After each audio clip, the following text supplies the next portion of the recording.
Alois Alzheimer, a German psychiatrist, described a female patient known as D. Auguste. She was aged 51. She initially developed psychotic delusions of jealous type, accompanied with auditory hallucinations. This condition soon progressed to cognitive disturbances of memory and speech. Alzheimer described the clinical features and autopsy findings in 1907. The disease itself was named Alzheimer's disease. Alzheimer noted the gross atrophy of the brain with widening sulci and narrowing of the gyri in the cerebral hemispheres. Significant changes were in the hippocampus, temporal cortex, the nucleus basalis of Manet, and in the thalamus. The ventricles were dilated. Under the microscope, he observed neuronal degeneration. This is a structure of a normal neuron, showing the nucleus, the cell body, the axon terminal, and dendrites. Under the microscope, he observed the neuronal degeneration and extraneuronal deposit of amyloid material surrounded by degenerate dendrites. They are also called neuritic plaques. Neurites are projections from the neuron, example, dendrite or axon. He observed the degeneration of neurofibrils within the neuron and formation of neurofibrillary tangles. Though these changes had been observed in the elderly, its occurrence in a patient aged 51 attracted attention. The disease is seen in 5% of those over the age of 65 and 20% of those over the age of 80.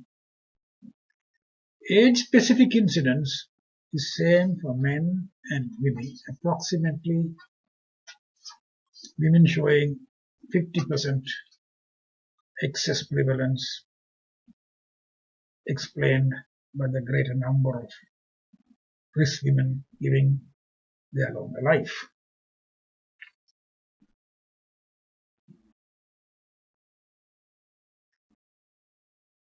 So the female-male ratio is higher for the females.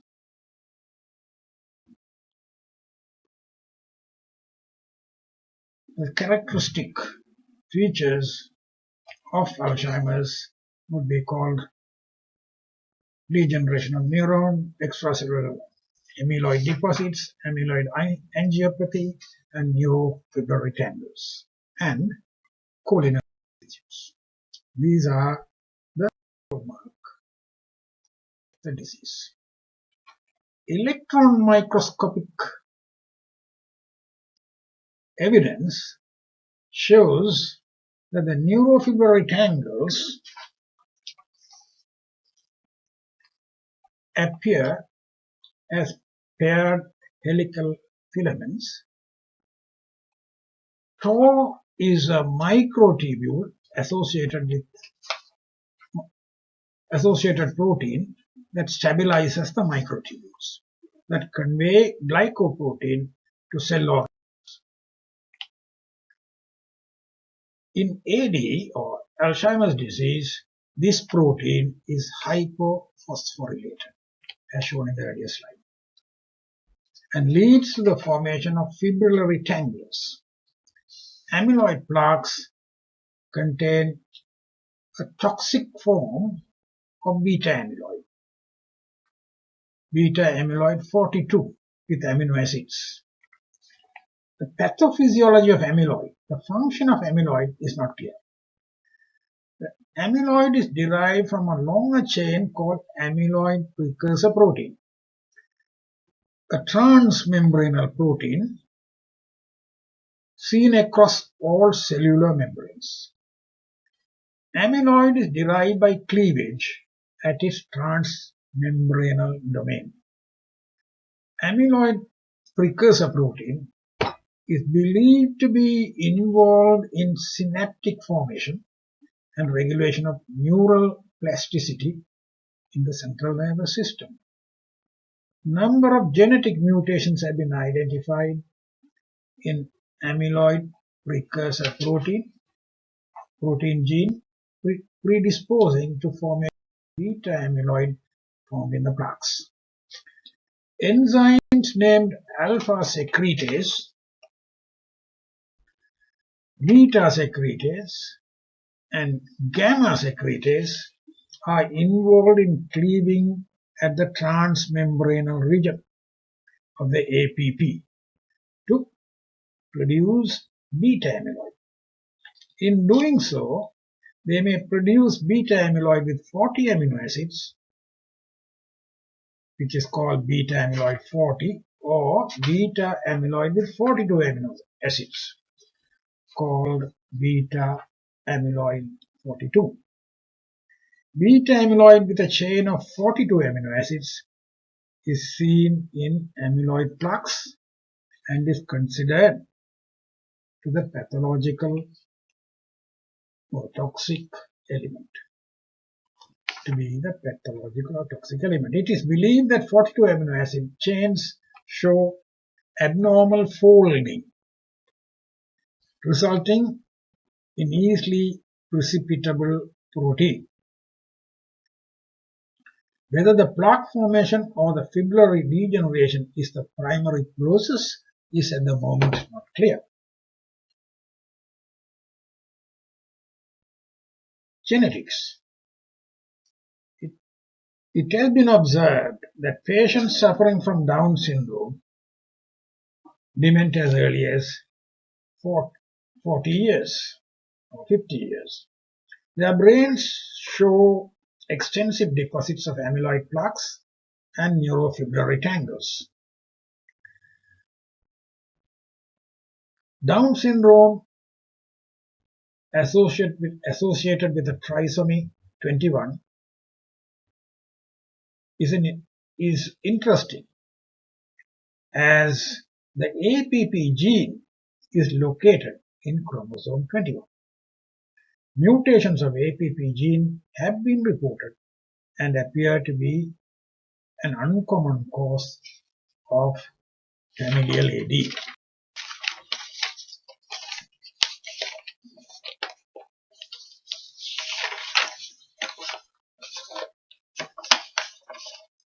It was mentioned before that APP was cleaved by three enzymes: beta secretase, gamma secretase, and alpha secretase. Beta and gamma secretases cleave to beta amyloid with 42 amino acids, while alpha secretase, which cleaves beta amyloid with 40 amino acids, is responsible for normal function. Gene for gamma secretase is called presenilin-1. The mutations here is held to be responsible for more than 50% of early onset Alzheimer's. The gene is located in chromosome 14. Presenilin-2 is a gene located in chromosome 1 and determines the formation of a membranal protein. Mutations here account for the rarer causes of early onset Alzheimer's disease.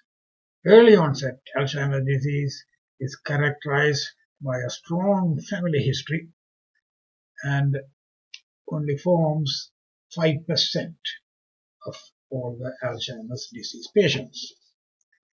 Beta secretase is a membranal protease. It is called beta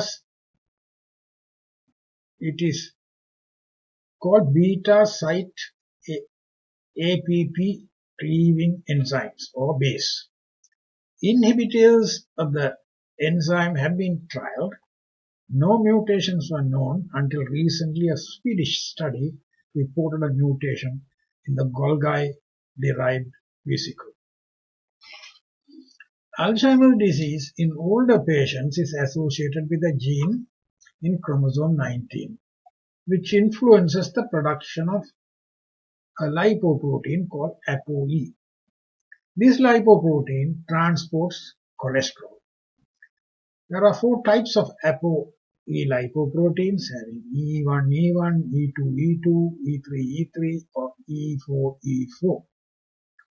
Now E4E4 has the highest risk of AD of old age. E1E1 is not found in humans. Other combinations are seen, E3, E4, E2, E3, etc. This accounts for about 15% of the Alzheimer's disease. As research progresses, more genes involved in the pathological process are being reported.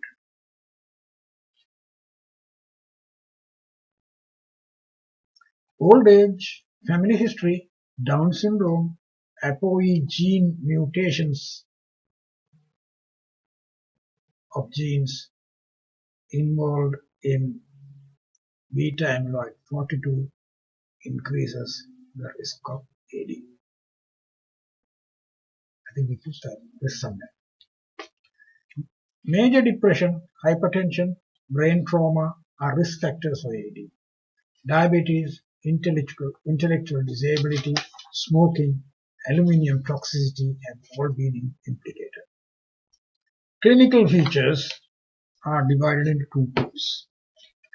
Cognitive defects are characterized by failing memory. Patients may misplace things or forget appointments or repeatedly ask the questions, having forgotten the earlier answer. At onset, primary memory or working memory may be spared. Example, patient may be able to immediately recall words or 5 span digits. He will not recall after a few minutes. This is due to his inability to convert registered information into symbols for storage. Hippocampus is responsible for long-term memory and is the region which atrophies first. This accounts for patients' inability to learn new information and disorientation in place, time, and person. Patient recalls incidents that occurred many years ago. However, he fails to recall recent events. With further progress, Alzheimer's disease, even the long-term memory is lost. Factual or declarative memory suffers before procedural and skill-related memory. When difficulties occur with perception of dimensions such as length, breadth, depth, patient is unable to recognize faces and pictures. Disorders of language. At onset, patient struggles to use appropriate words and circumvents by describing the use of the object instead of the actual word, for example. A knife. This is called circumambulation. He may not be able to name common objects. This is called nominal aphasia. Some patients may choose paraphasic methods and is called paraphasic errors by using related words. For example, rain may be, for rain, the word water may be substituted. When circumlocuulates the knife, patient might describe its use. Sometimes patient uses a word with similar sound but unrelated in meaning. Soon motor production of speech is impaired and grammatical errors are seen. Patient may perseverate by repeating an answer which was appropriate for an earlier question. This indicates frontal lobe involvement in the disease process. Echolalia is repetition by patient the sentence of the examiner. Palilalia is continuous repetition of the last word, and logoclonia is a continuous repetition of the last syllable. For example, the word quick may be mentioned as ik, ik, ik, ik. Aprexia is a difficulty in performing complex motor tasks despite normal power, coordination, sensation, comprehension, and cooperation. Aprexia is complete inability to perform such tasks. Patient is unable to plan or organize movement and is unable to demonstrate how he would brush his teeth or cut with his knife, which is called ideational aprexia. Inability to dress is called dressing aprexia. Inability to draw shapes or construct figures is termed constructional aprexia. This defect is more than a defect in executive function and includes appreciation of length, breadth, depth, right-left orientation, indicating parietal lobe involvement. These defects will have serious consequences, particularly in driving and handling machinery. Agnosia. It is a failure to appreciate sensory information in spite of intact memory pathways and sensorium. Tactile agnosia or astereognosis, the inability to recognize form, texture, and shape of objects using palpation alone. This is called tactile agnosia. Visual agnosia is inability to recognize objects by inspection alone. Auditory agnosia is the inability to recognize sound without seeing or touching the source of sound. Patients with agnosia may misidentify the dustbin as a toilet or misidentify family members. Patient may misidentify his own image and speak to the image in the mirror, and this is called the mirror sign. Executions. Frontal lobe is responsible for organizing thought and flexibility. It is necessary to assess more complex functions which cannot be elicited by direct question and answers. Patient may be asked to mention, example, as many names of animals or fruits as possible. Lower than 10 in 1 minute is determined as abnormal. 15 is the norm. Some psychologists request a patient to recall as many words starting with a particular letter. Others use a series of digits changing in a particular pattern which must be recognized by the patient to continue the series. Finally, the patient might show parietal lobe involvement, which is indicated by right-left disorientation, finger agnosia, dyslexia, or agraphia and acalphulia, which is called Gerstmann syndrome. Non-cognitive features are common in Alzheimer's disease. Many patients are admitted with paranoid delusions or being robbed or with morbid jealousy. Unlike in schizophrenia, delusions are not systematized. Misidentification syndromes of various forms of delusions, such as delusion of doubles, are not uncommon. In Capgras syndrome, patient suspects a familiar person, example a spouse, to be a double or an imposter.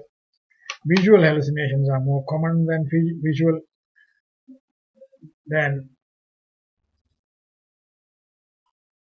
auditory hallucinations. Hallucinations of taste or smell may occur. Depression is a common feature. As illness progresses, mood is one of apathy. Personality changes may occur. They may be aggressive, particularly during hospital admission. Differential diagnosis. Mild cognitive impairment associated with age is usually non-progressive. Studies show 15% of those tested progress to AD in later life. Vascular dementia is usually recognized by relative preservation of personality, emotional ability, stepwise deterioration with long period of stability. History of cerebrovascular disorder and hypertension are also common. With treatment of hypertension, diabetes, and hyperlipidemias, there is evidence of reduced large vessel disease. However, subcortical small vessel diseases involving arterioles are more resistant to treatment. This was called Binswanger disease in the past and was considered to be rare. Periventricular hyperintensities in CT scans are now commonly reported. It appears to be more common.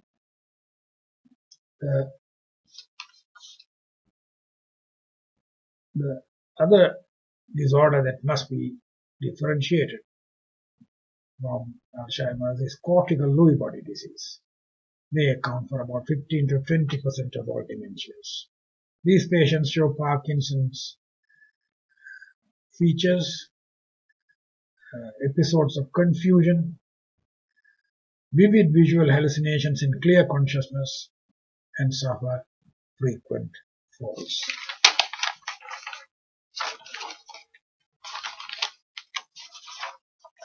Other dementias that may enter into the differential diagnosis should be carefully noted.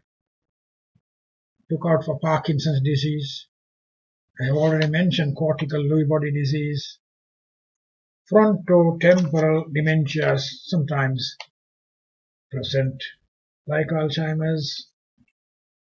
This is characterized by marked lobe atrophy of frontal and temporal lobe. Syndrome was originally described by Arnold Pick, characterized by onset of personality change with disinhibition, euphoria, socially embarrassing humor, and behavior followed by disturbance of language, perseveration, and inflexibility of thought. So this is characterized by early changes in the personality, and cognitive features come on much later. Currently, the frontotemporal dementias includes Pick disease and other non-AD or non-Alzheimer's disease dementias with different pathology, like inclusion bodies seen in motor neuron disease, those that contain tau and ubiquitin, may have family history of other neurological disorders. Characteristic feature, as I mentioned, personality change, cognition coming on later. Euphoria, irritability, apathy, primitive Graf's reflexes or pout may appear, psychotic symptoms are rare. Other diseases to be considered would be Huntington's disease, prion diseases, like Jacob-Creutzfeldt's disease, and other uncommon prion diseases.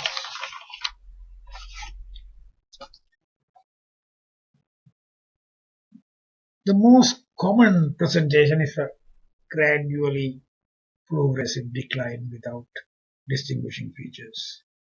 A group with early onset 65 show more aphasia and apraxia, a rapid course with severe intellectual decline and poor survival rate. A group with extrapyramidal signs with severe functional impairments are associated with psychotic symptoms. A benign group with little or no progression over 4-year follow-up has also been noted. Now, the benign groups are called mild cognitive impairment. Factors associated with poor prognosis: being male, onset before 65 years because they have a strong family history as well, parietal lobe damage, prominent behavioral problems for which they are usually admitted to hospital, severe focal cognitive issues such as apraxia and observed depression. Assessment should include a mental examination with neurological examination as well, cognitive testing, physical examination, blood tests, EEG and brain imaging. EEG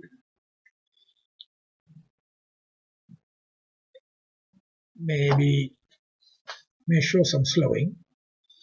Brain imaging might show the abnormal atrophy of these atrophy changes in the brain. But what is most important is to note that the clinical features are more important in the diagnosis than imaging and other investigations. There are patients who present with severe symptoms of Alzheimer's disease with minimal or no changes in the imaging tests, brain imaging. And there are also people who show severe changes with mild clinical features. There seems to be an overlap, and the main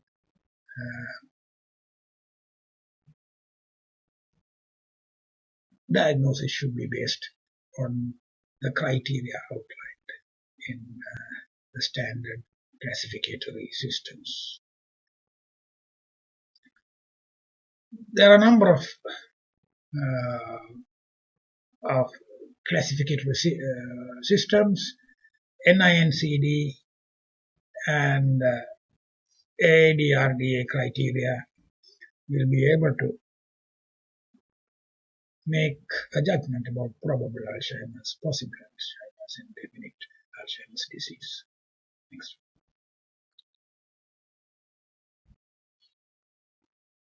The pharmacological treatment today are mainly cholinesterase inhibitors. These drugs improve alertness and function and can maintain cognitive scores at or above baseline for about 12 months. However, they do not modify the underlying progression of pathology. First generation of anticholinesterase inhibitors, Tecrin. Second generation would be donepezil, primistine, galantamine. And there is a third one, NMDA receptor partial antagonist, memantine.